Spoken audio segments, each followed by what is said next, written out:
Kamusta mga kaibigan? Sigurado akong narinig niyo na ang kasabihang ang pusa ay may siyam na buhay. Pero saan nga ba nanggaling ang ideyang ito at may katotohanan ba sa likod ng kasabihang ito? Halina't alamin natin. Ang ideya ng siyam na buhay ng mga pusa ay nagmula sa mga sinaunang kultura. Ang konseptong ito ay nag-ugat sa iba't ibang paniniwala at alamat.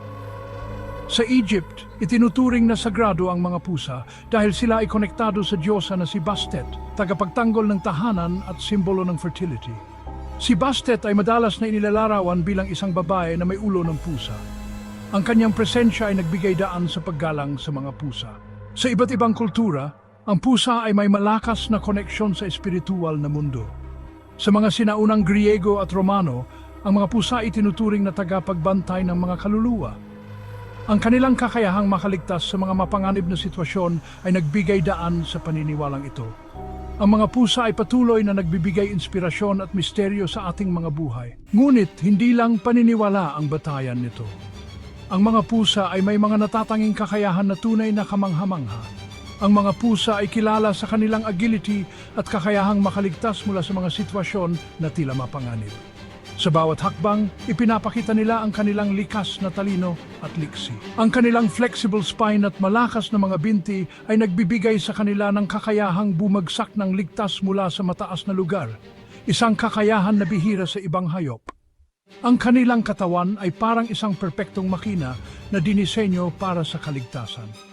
Kaya't minsan, tila parang may pang-ilang buhay silang ginagamit. Ang kanilang kakayahang mag-adjust sa iba't ibang sitwasyon ay tunay na kahanga-hanga. Mula sa pag-iwas sa mga panganib hanggang sa paglanding ng ligtas mula sa mataas na lugar, ang mga pusa ay tunay na mga kampeon ng kaligtasan. Ayon sa mga scientist, ang mga pusa ay may kakaibang righting reflex, isang likas na kakayahan kung saan kaya nilang ayusin ang kanilang katawan habang bumabagsak upang makalapag sila ng tama. Dahil dito, kahit bumagsak sila mula sa mataas na lugar, madalas ay ligtas pa rin sila.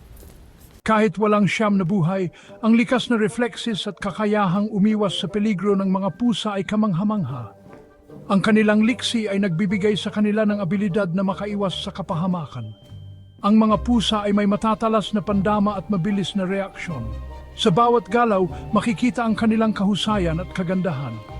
Tunay nga, ang mga pusa ay espesyal at misteryoso.